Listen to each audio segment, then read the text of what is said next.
Ang pananampalataya ay hindi lang alam, kundi isinasabuhay. Magandang araw po sa inyong lahat, lalo na sa ating mga sundalo, police, Coast Guard, firefighter, jail officer, at lahat ng nasa serbisyo, mga retirado, at sa inyong mga pamilya. At ito po ang salita ng Diyos, ang ating gabay. Ngayon po ay Wednesday, March 12, 2026, ng ikatatlong linggo ng Kwaresma. Sa inyong serbisyo sa bayan, napakahalaga ng batas, patakaran at disiplina. Hindi sapat na alam lamang ang regulasyon. Kailangan itong sundin at isabuhay. Kung ang isang tao ay marunong sa batas, ngunit hindi naman ito sinusunod, nawawala ang kredibilidad ng kanyang serbisyo. Gayon din ang paalala ng Diyos sa pamamagitan ng ating mga pagbasa mula sa banal na kasulatan sa araw na ito. Hindi sapat na alam natin ang utos ng Diyos. Ang mahalaga ay isinasabuhay natin ito araw-araw. Sa unang pagbasa mula sa aklat ng Deuteronomeo, chapter 4, verses 1 and 5 to 9, pinaalalahanan ni Moises ang bayan ng Israel na sundin ang utos ng Diyos. Ang mga kautosang ito ay hindi lang basta patakaran. Ito ay gabay upang mamuhay ng tama at may karunungan.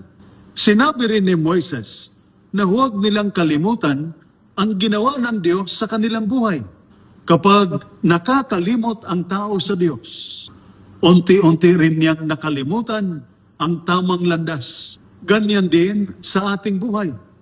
Kapag napabayaan ang panalangin, kapag nawawala ang oras para sa Diyos, o kapag ang pananampalataya ay pangalawa lamang sa ating mga gawain, madali tayong lumihis sa tama. Ang pananampalataya ay lumalalim kapag inaalala natin ang kabutihan ng Diyos at sinusunod natin ang Kanyang salita.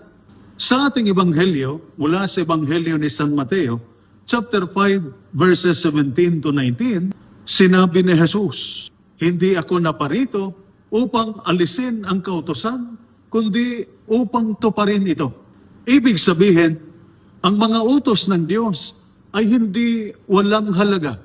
Ang mga ito ay gabay upang mamuhay ng may katarungan, kabutihan, at pagmamahal sa kapwa. Ngunit may mahalagang babala si Jesus. Hindi sapat na nagtuturo lamang tayo ng tama. Ang mahalaga ay isinasabuhay natin ito. Kung ang isang tao ay nagsasalita tungkol sa kabutihan, ngunit hindi naman ito ginagawa, nawawala ang kanyang halimbawa. Ang pananampalataya ay dapat makita hindi lang sa salita, kundi sa gawa. Kaya para sa mga nasa serbisyo, malinaw ang hamon ng salita ng Diyos. Hindi sapat na magsuot ng uniforme at alam ang tungkulin. Ang tunay na dangal ng serbisyo ay makikita sa integridad, katapatan at malasakit sa kapwa.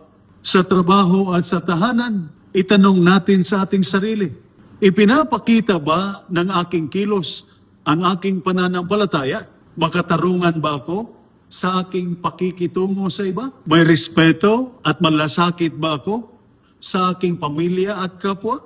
Ang ating mga pamilya ay tumitingin sa ating halimbawa. Ang ating mga kasamahan sa serbisyo ay nakikita kung papaano tayo kumilos. Ang pananampalataya ay nagiging makapangyarihan kapag nakikita ito sa ating buhay.